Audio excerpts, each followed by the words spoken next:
Assalamualaikum warahmatullahi wabarakatuh.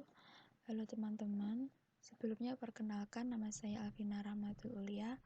Dalam pertemuan kali ini saya akan menjelaskan kepada kalian semua tentang interaksi sosial antar ras, suku, agama, dan budaya kelompok kultur mikro dalam perspektif multikultural.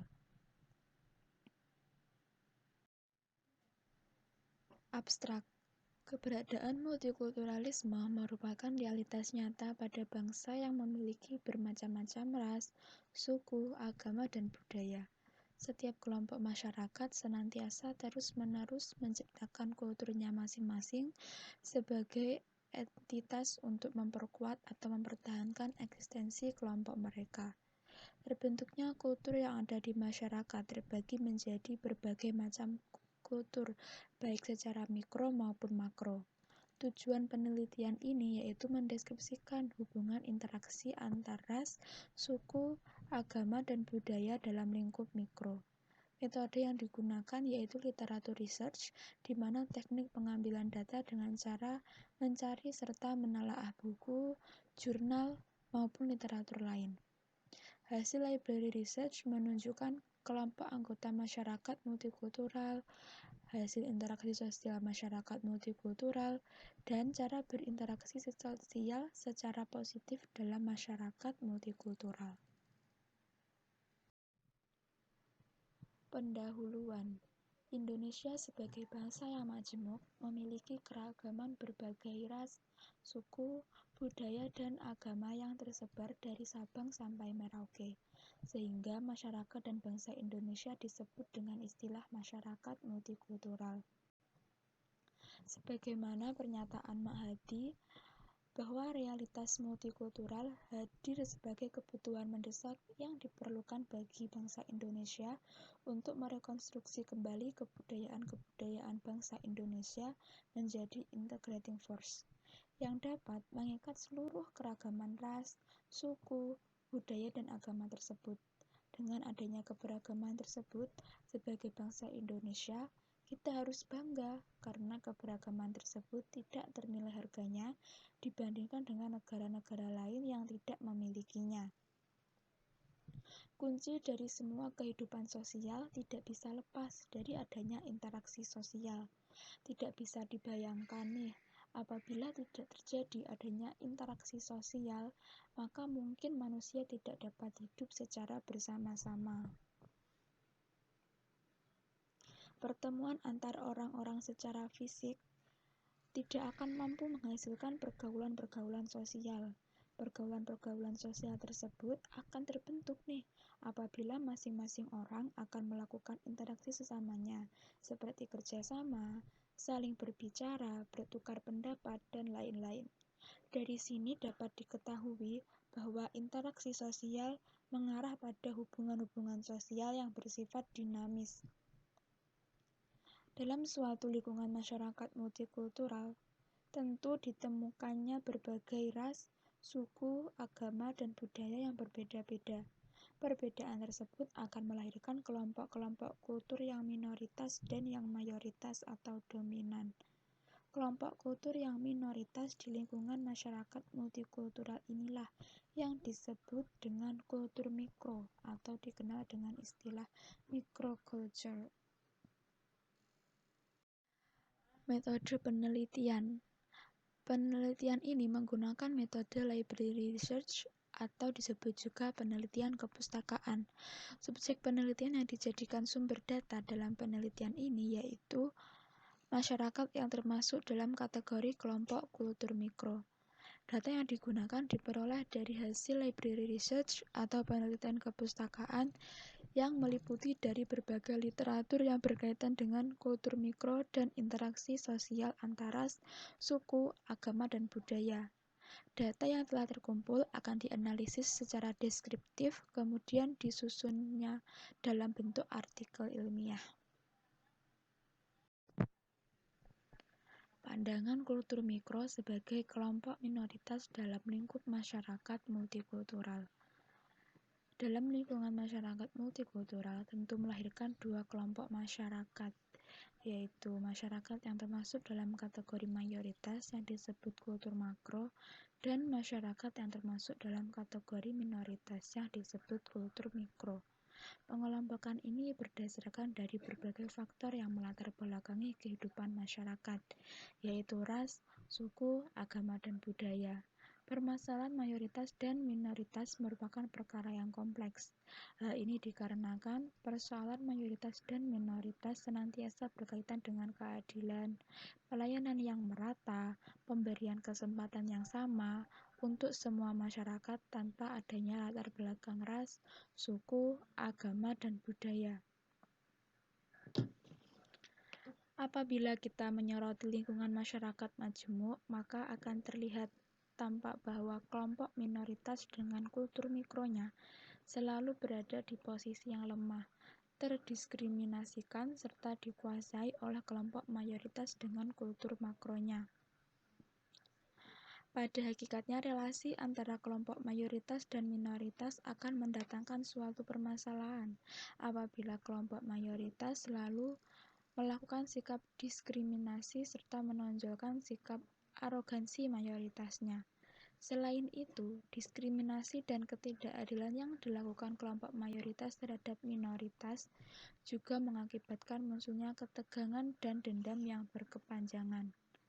Mayoritas studi-studi yang berkaitan dengan kelompok minoritas sering mengarah atau tertuju pada kelompok mayoritas atas tuduhan kelompok mayoritas memperlakukan kelompok minoritas secara diskriminatif. Namun demikian, terkadang juga ditemukan bahwa kelompok minoritas membangun serta mempengaruhi opini publik atas terabaikannya hak-hak mereka dan keterancaman yang mereka rasakan. Hal ini mengakibatkan opini publik mengalami ketidakseimbangan antara hak mayoritas dan minoritas. Padahal kedua kelompok tersebut sama-sama berada di suatu lingkungan masyarakat yang sudah menjadi realitas yang sebenarnya serta tidak dapat atau tidak boleh diperselisihkan. Konsep interaksi sosial antar ras, suku, budaya, dan agama dalam masyarakat multikultural. Upaya membangun interaksi sosial di lingkungan masyarakat multikultural merupakan sesuatu yang sulit untuk dilakukan. Hal ini dikarenakan dalam masyarakat multikultural tentunya dihuni oleh berbagai masyarakat yang latar belakang ras, suku, budaya, dan agama yang berbeda-beda. Masing-masing ras, agama memiliki budaya yang berbeda-beda yang berpengaruh pada cara mereka melakukan interaksi, sehingga terkadang mengakibatkan permasalahan-permasalahan. Interaksi sosial pada masyarakat multikultural dapat berbentuk asosiatif dan juga disosiatif. Terbentuknya asosiatif maupun disosiatif bergantung pada cara yang digunakan oleh individu maupun kelompok dalam menyikapi berbagai fenomena yang terdapat di dalam masyarakat multikultural. Seringkali ditemukannya fenomena-fenomena tersebut lahir sebagai akibat pengaruh sosial budaya yang terurai berdasarkan ras, suku, agama, dan lain-lain. Fenomena-fenomena tersebut dapat mengarah kepada indikasi terjadinya disintegrasi apabila proses interaksi masyarakat tidak terjalin dengan baik. Integrasi akan bersifat kuat apabila proses interaksi sosial masyarakat multikultural berlangsung dengan baik.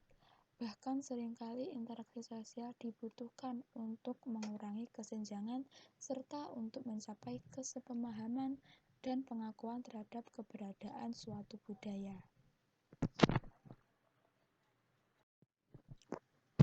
Interaksi sosial antara suku, agama, dan budaya kelompok kultur mikro dengan masyarakat perspektif multikultural.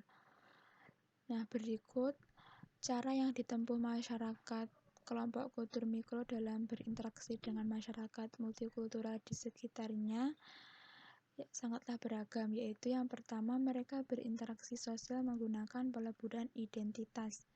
Interaksi melalui peleburan identitas ini berlangsung seperti halnya mereka bergaul dalam kehidupan sehari-hari secara normal.